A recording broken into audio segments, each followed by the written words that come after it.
في العالمين إنك حميد مجيد. لا علم إلا ما علمتنا إنك أنت العليم الحكيم. اللهم لا علم إلا ما علمتنا إنك أنت العليم الحكيم. اللهم لا علم إلا ما علمتنا إنك أنت الحكيم العليم. اللهم انشر علينا رحمتك وانزل علينا حكمتك يا ذا الجلال والإكرام. اللهم انشر علينا رحمتك وانزل علينا حكمتك يا ذا الجلال والإكرام. اللهم انشر علينا رحمتك وانزل علينا حكمتك يا ذا الجلال والإكرام. ولا حول ولا قوة إلا بالله العلي العظيم. ولا حول ولا قوة إلا بالله العلي العظيم. ولا حول ولا قوة إلا بالله العلي العظيم.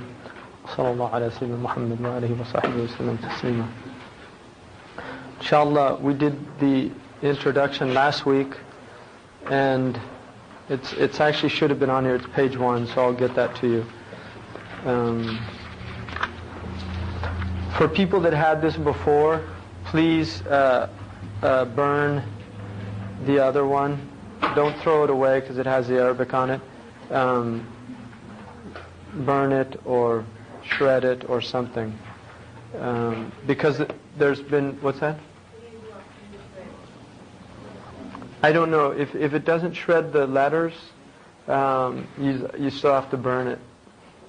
So, because the letters, I mean, technically all languages are actually considered sacred and should be honored. That's what I was taught by one of my teachers, Mauritanian Sheikh, because he said the probability of the language having revelation is too high. And so, but Arabic definitely, these letters are in the Quran, and there are verses of the Quran that are letters. Alif, Lam, Mim, those are letters, right? So, and then it's a respect for the written word. So, but discard that because there are mistakes in it, and I corrected them, most of them, inshallah. And because this is a work in progress, as they say. All right. So, after the introduction, he says, فَقُلْتُ بَادِئًا بِقَرْبِ الْبَدْءِ إِذْ هُوَ أَشْرَفُ مَعَالِ الْبَدْءِ. And this in Arabic, there's a play on words here. He says, I began by starting with the heart of beginnings, or I say beginning with the heart of beginnings, which is courtesy spelt backward, since this is the highest and noblest of beginnings. What he's saying is, you look at the word al-bad',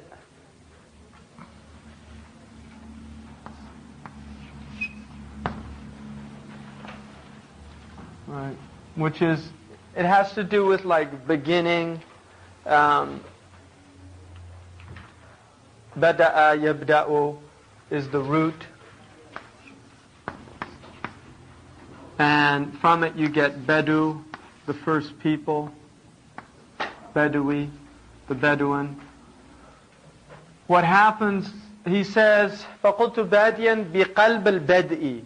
I say by qalb al-bad'i. It literally means the heart. I begin with the heart of beginning, but it's a play on words, because it also means, and I begin by flipping bad'i, the word bad'i, around, because qalb means heart, but it also means to turn over.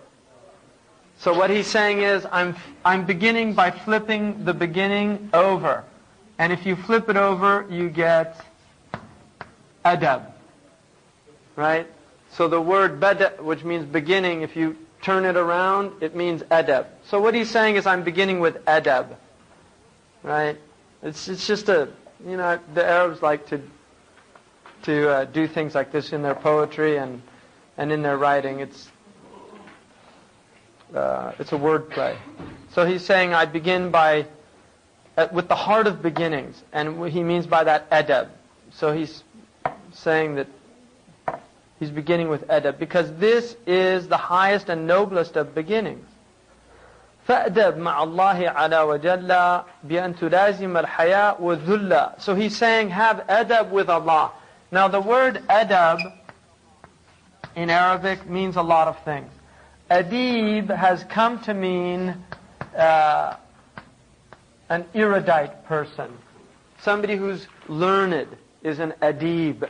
And the reason the Arabs say that is because generally with learning comes manners. And so really at the root of the word adab is courtesy. There's an idea of courtesy.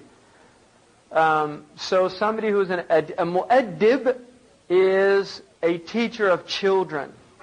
So the idea that the mu'addib, if you look at the word mu'addib, it literally means the one who is causing somebody to have adab. So the teacher of children is somebody really who's teaching them how to behave properly. That's the idea. So behavior is at the heart of this science. It's about proper behavior. And what he's saying is, فَأْدَبْ مَعَ اللَّهِ. You know, have adab with Allah. Behave properly with Allah before anybody. Right? That's the most important thing, is to behave properly with Allah. And how do you do that? That's what he's saying. بِأَن تُلَازِمَ الْحَيَاءُ وَذُلَّ. You do it with two things. Haya and dhul. Now, haya in Arabic, which, is anybody Filipino here? Huh? Now there's a word that they use in Tagalog, which is really important in Filipino culture. Not just Muslim culture. Haya or... Huh? Hiya. Is that it? Yeah, in Filipino, shame. In Filipino culture, not just Muslim, amongst the Tagalog, the northern Filipinos, hiya is shame. It's a very important concept in their culture. Christian Filipinos as well as other Filipinos. And that is from the Muslim influence on the Filipinos, because the Muslims had a big influence on the Filipinos before the Spanish got there. What's that? In Pakistan, same thing. Yeah, haya is a big concept here. Now, the root word of haya is related to life itself, right? Hay is living. Hayat is life. It's related to life itself.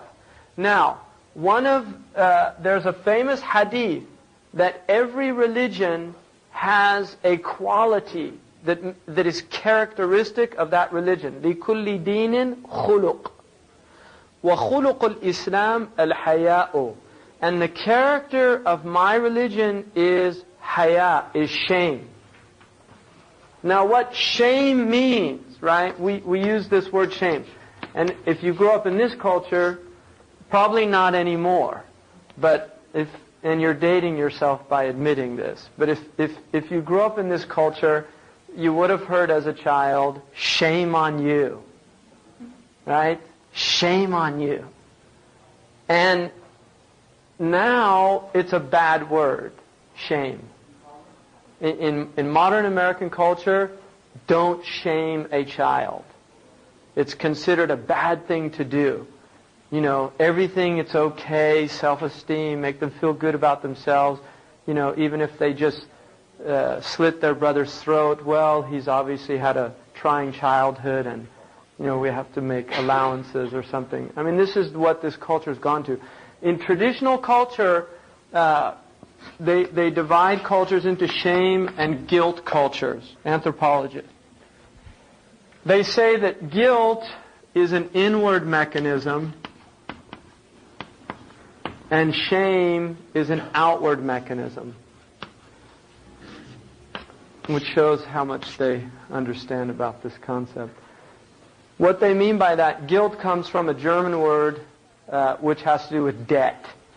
And so when you're indebted, you feel an obligation to the person you're indebted to. The idea is, what guilt does, if you do something wrong, there's an internal mechanism that you feel guilty. And you want to relieve that guilt by rectifying what you've done wrong. So, most primitive cultures are not guilt-based cultures. They're shame-based cultures. The reason you don't do something wrong is because you don't want other people to shame you. You don't want other people to say, how dare you do that? Have shame on you. And you don't want to bring shame on your family, on your tribe, on these things. Now what Islam does to that concept is it honors it. It honors it. In this culture, it's been completely dishonored. It honors it. But what it does is it takes it to another level. And that level is that you have shame before Allah. In other words, you recognize that Allah, even if people don't see you, Allah always sees you. And you have shame before the angels. So it takes it to another level, which is the unseen world. So the Muslims are a shame-based culture, but that shame transcends the cultural sense of feeling shame towards one's elders or towards one's parents, and takes it to another level which has an interior mechanism that is not akin to guilt. So the point is that haya is having shame before Allah. And that's why he says, if you want to have adab with Allah, in other words, correct behavior, have shame. Have a sense of shame. In other words, have a feeling that Allah is watching you, and so you feel shameful to do something that's displeasing to Him when you know He's watching you. In the same way, most healthy people don't want to do something displeasing to their parents when they watch them, because their parents are the means to which they came into existence. They've supported them all their life. They've, the mother changed cleaned the child and spent nights awake for the child, all these things. So this is an honoring of the parents, and you don't want to do something that you would feel ashamed of in front of your parents, right? So that's what he's telling us. And then the other thing, another thing that he tells us is to have dhul. And dhalil is somebody who is... Dhalil is somebody who is lowly, abject, humbled. Dhalil. Like dhilla. Dhul wal hawan in the Quran. It mentions about people that incur the anger of Allah get this dhul thrust upon them. What he's saying is have this before Allah. Be dhalil. A dhalil is like a slave that's afraid to do anything in the presence of his master. There's a type of humble. And so that's what his definition of adab is, having these two things. And then he says, munkasiran tahta al-haya wa khadi'a tahta al-mahabati ilayhi dari'a. Not only that, but being dejected out of shame. You're munkasir. Munkasir means broken, in kasara.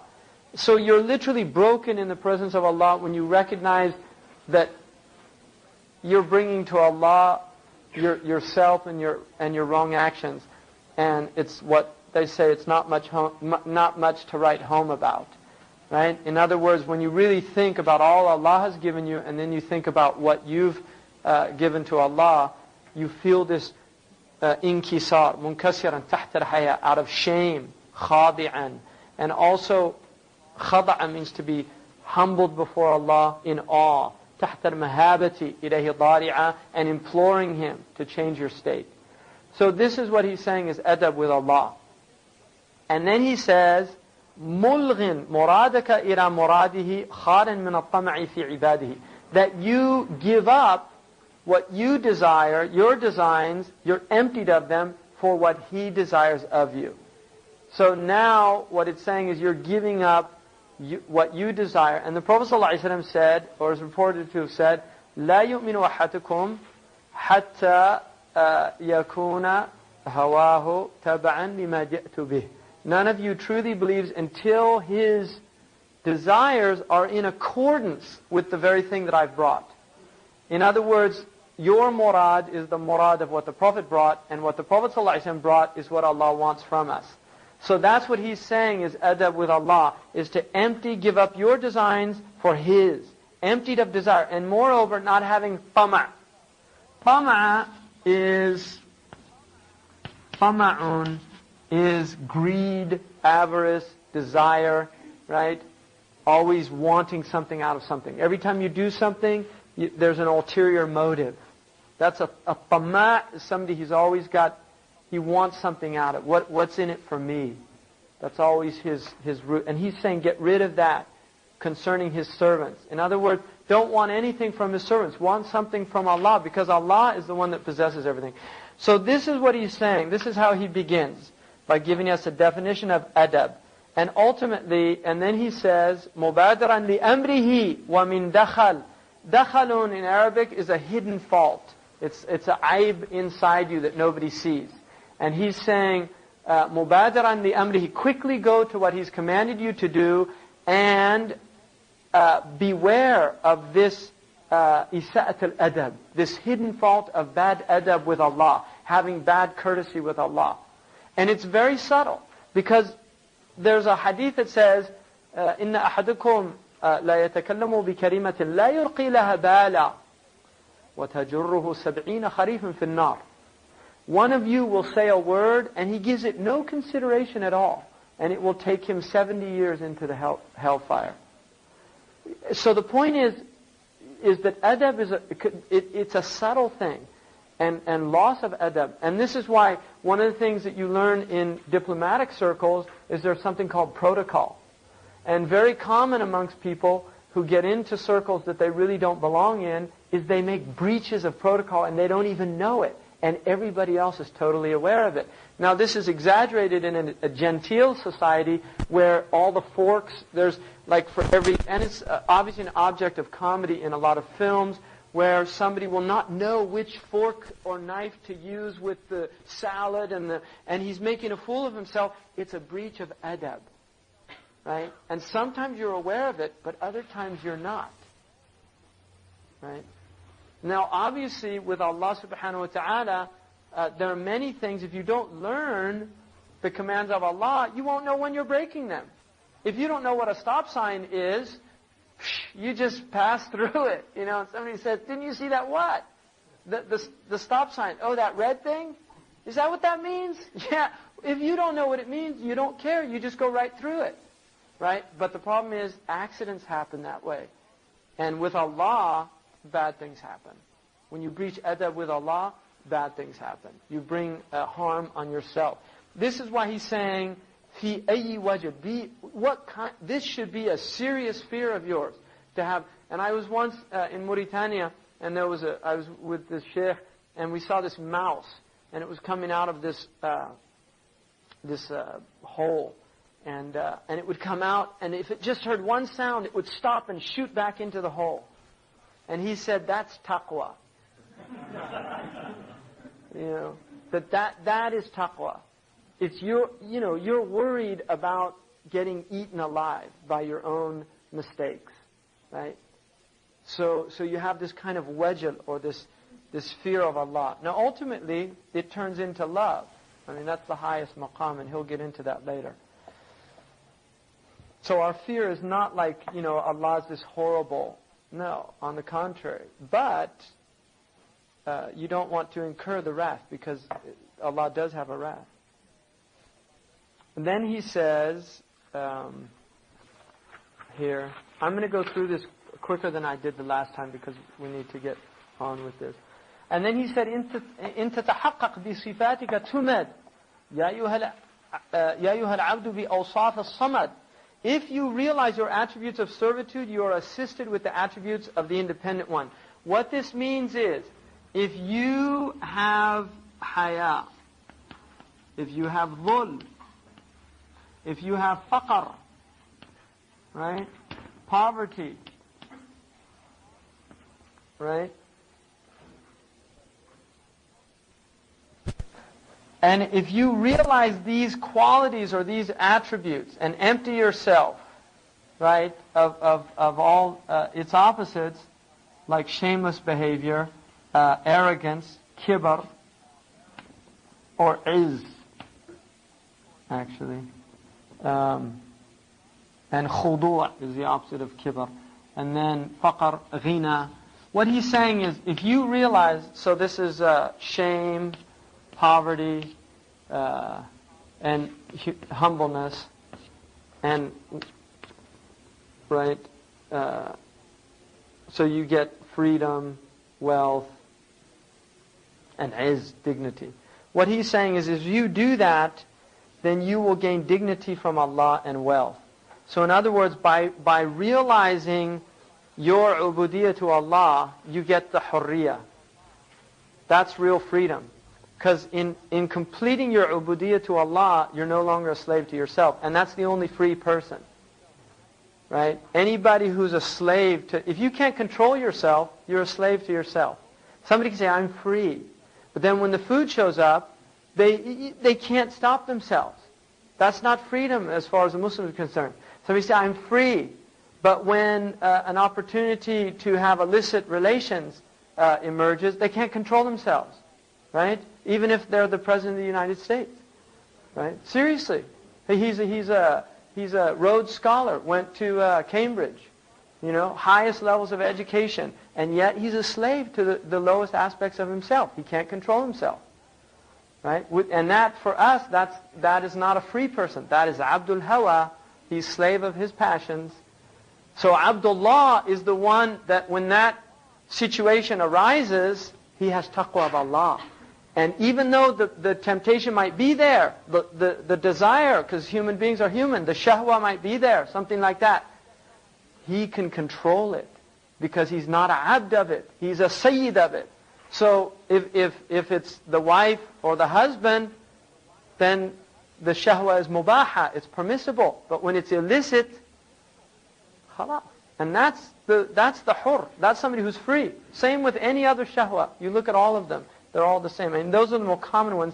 Imam al-Ghazali says the stomach and the genitals are the two dominant ones. If you can control those, the other ones are easy. But the tongue is the same. There's people who can't stop backbiting. You tell them. You can tell them. And I've seen this amaze me. I've seen this literally. I've pointed out to somebody something, and then less than 3 or 4 minutes later, they just start saying the same thing without even being aware. I've seen, and I'm sure I do things like that as well. I mean, I'm not pointing out, but I've seen that many times. So there's that exists in us, this inability to control our tongues, to speak badly about others, to say things that we really shouldn't be saying, and people can't control it. They can't control it. So learning to control the tongue is a major thing. All these type of things. So if you realize this, you'll gain izzah and wealth from Allah. Now, part of the problem with human beings is they don't want to be impoverished. They don't want to be humbled. They don't want to be, because they perceive in these qualities abjectness. I don't want to be poor. Right? And yet the Prophet ﷺ chose poverty over wealth. He chose it. He didn't have any money in his house. He slept on the floor on a bed made out of some leather and palm fibers. Right? He didn't have any jewelry. He didn't have any. He had 2 pillows in his room where guests used to come. Total poverty. In this culture, if that's the way somebody lived, they'd be in a state of total humiliation. Why? Because they're looking at what other people think, not what's the best thing for me. So what he's saying is that you'll have dignity with Allah. You're mu'azzaz with Allah. You're mu'azzaz with Allah. I mean, look at in Surah Yasin, the prophet who came, they came to warn the people, and the people were threatening them. Allah says, "Azzazna bi-thalithin." We gave them izzah with a third. So Allah gives izzah to whoever He wants. يَعِزُّ مَنْ يَشَاءُ وَيُذِلُّ مَنْ يَشَاءُ. Right? Allah, تُعِزُّ مَنْ يَشَاءُ وَتُذِلُّ مَنْ تَشَاءُ. You give izzah to whoever you want, and you humble whoever you want. Right? I mean, you look now at people in the world who used to rule the world, and now their offspring are begging.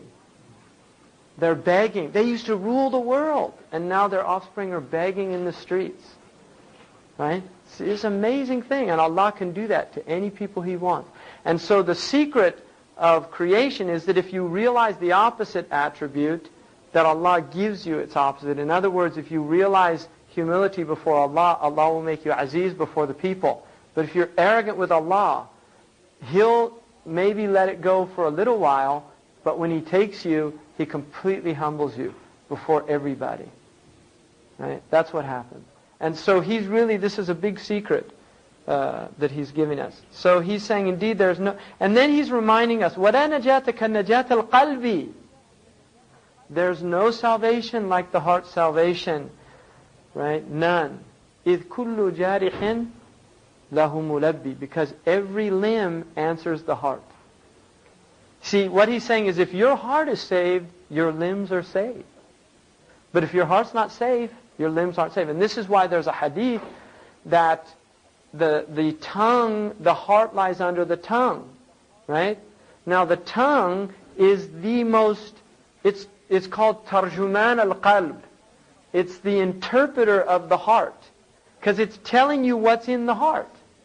That's why a munafiq is so wretched, because he's saying with his tongue what's not in his heart. And that's not what the tongue was created for. It was created to express what was in the heart. So he's oppressing his tongue and his heart. Right? So the heart is an amazing organ, because the tongue articulates it. Now, the tongue is what takes people to hellfire. So, if the heart is rectified, then the tongue is rectified. And that's why Allah will always say, يَا أَيُّهَا الَّذِينَ آمَنُوا اتَّقُوا اللَّهَ وَقُولُوا قَوْلًا سَدِيدًا يُصْلِحْ لَكُمْ أَعْمَالَكُمْ. Say good, be upright in the way you speak, because that's an indication that the heart's upright. It's translating what's in your heart. If your tongue's upright, it means your heart's upright. And that's why all the limbs every morning, when they wake up in the spiritual world, they all shake according to the hadith. And they say to the tongue, اتَّقِ اللَّهَ فِينَا إِنَ اسْتَقَمْتَ اسْتَقَمْنَا وَإِنْ أَعْوَجَجْتَ أَعْوَجَجْنَا. Fear Allah with us, because if you're straight, we're all straight. And if you go crooked, we're all crooked. Right? That's what all the limbs say to the tongue. And so a good deal of spiritual work is working on the tongue and doing dhikr of Allah, replacing empty chatter with remembrance of Allah, using the tongue for what it was created for, not wasting time with the tongue, not doing all these things. So the tongue is important, but the most important thing is the heart. And what he's saying is that بَعَادَ وَصْلِ الْبَدْءِ, and he again does a play with the adab, right? After the foundation of this beginning, which is adab, once you've realized adab, and realize that that's the whole point of existence in this world, is to have adab with Allah and with the creation of Allah. That's why you were created. To have adab with Allah and to have adab with the creation of Allah. Which is why the Quran is called Ma'dabatullah, the place you learn adab. It's in the hadith. It's Ma'dabatullah. It's the place you learn adab. So it was sent or revealed to teach us adab. After you've done that, then he's saying, فَالْإِتْقَانُ لِعِلَلِ الْأَفْئِدَةِ الثُّنْيَانِ. The second thing to put on your foundation is to know the diseases of the heart. You have to know that the heart has diseases, right? So once you've got your foundation, which is understanding adab and what it is, then you have to know knowledge of the heart's ailments. So after you have a firm grasp of this foundation, then a mastery of the heart's infirmities is the second stage, right? Because you can't get to maqamat. I mean, ultimately what we want is to be right with Allah. But that's trying to get, you're here and you want to get here, and you have to go up like that. So it's trying to get there without going up the stages, the process. And those are darajat. And Allah says He raises people in degrees. So the first degree is you have to recognize what you want, which is adab, and then you have to recognize what's preventing you from getting it. And those are the diseases of the heart. And so he says, عِرْفَانُ أَمْرَادِ الْقُلُوبِ وَالسَّبَبْ كُلٍّ وَمَا يُزِيرُهُ عَيْنًا وَجَبْ. Knowledge of the diseases of the heart and their causes, because you have to not only know what they are, but what causes them, and how to remove them, is an obligation incumbent on every human being. Ayn wajib, or on every adult Muslim. Now, what the ulama say is, you have to have some knowledge of them, right, to free yourself from them, because of the verse in the Quran that says, قَدْ أَفْلَحَ مَنْ زَكَّاهَا وَقَدْ خَابَ مَنْ دَسَّاهَا.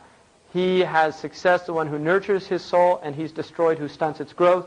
So tazkiyah, right, tazkiyah of nafs.